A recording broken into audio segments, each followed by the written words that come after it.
We are going to use an LCD again today, and we are going to use it to print the values you read from an LDR, that is the photoresistor. Let's just click on cross over here and get a pull up of photoresistor. I hope you all remember how to connect it, but I'm just going to show you over here again. Terminal 2 goes to 5 volt. Yes, and we are just going to color it red. Terminal 1 goes to A0, and let that be green. And then we have ground, which goes to a resistor actually. So let's just get a resistor first. Okay, hold on. The wire got a little out of my control there. Alright, let's use again 10 kilo ohm. You can even use 1 kilo ohm, doesn't matter, as long as you know what values you're printing. Alright, and let's connect ground to the resistor.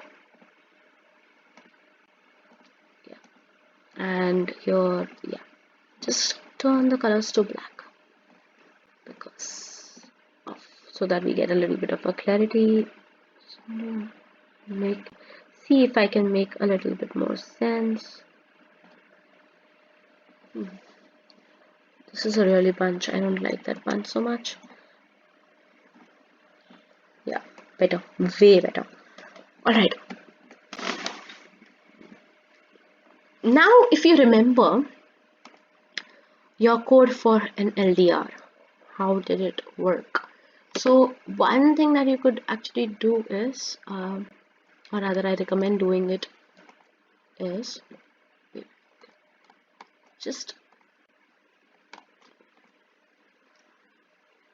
you could just select this and this and Control C, Control V. Not so much. Okay, you can go to Arduino over here. Just make that LDR circuit once again, or rather refer to the one that you had made last time. Instead of making one, I'm just making one right now because I don't have it nearby, and I would really want to show you this method because in case for future also, if you want to do anything, any modifications in any circuits, this is one really easy method to do anything. Always copy your older circuit, or rather use your older circuit, and see the code before you start messing with the text code.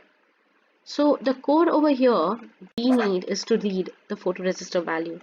So let's just code it right now. So printing the serial monitor, and we are reading. So input analog pin A0. That's pretty much our code. That's it. If you go to blocks plus text, you can see what are the things that you have to add. So we don't need serial monitor in the second one, so we are not going to take this, but we are going to take pin mode. So notice that we are doing it from setup. We take up from setup, go to Arduino 1, see where the setup is again, and just there, pin mode A0 input. Go to Arduino 2, click blocks plus text. The second one is serial print ln analog read, but that's in loop. Please remember where to put what. Go to Arduino 1, and instead of this, I don't need this anymore, or rather I would have set cursor. I just don't need this. Just Control V. It's always nice to maintain a neat code. Now we know that it is not serial print ln, it is LCD print, right? So I'm just going to change that serial print to LCD print, and that's it. That's all you need to do. And once you start the simulation, yeah, just go down below and you can see the values being printed over here. You can change it and you will see, yeah, there you go, all the values that you could see previously. Now do you notice a problem here? It's coming 544 rather than 54. That means it is retaining its old value. Let me show you again. The lowest it is supposed to be 54, not 544. But the minute I increase it and then I go back, it retains whatever the old value was. That means we need to clear that part every time. So we could just add a little bit over here. I'm going to add a little bit of a delay. So let's try 100, and I'm just going to write lcd dot print, and I'm just going to print a few spaces. Now there is an option of lcd dot clear, but right now I'm going to use this. I'm just going to print nothing. That's it.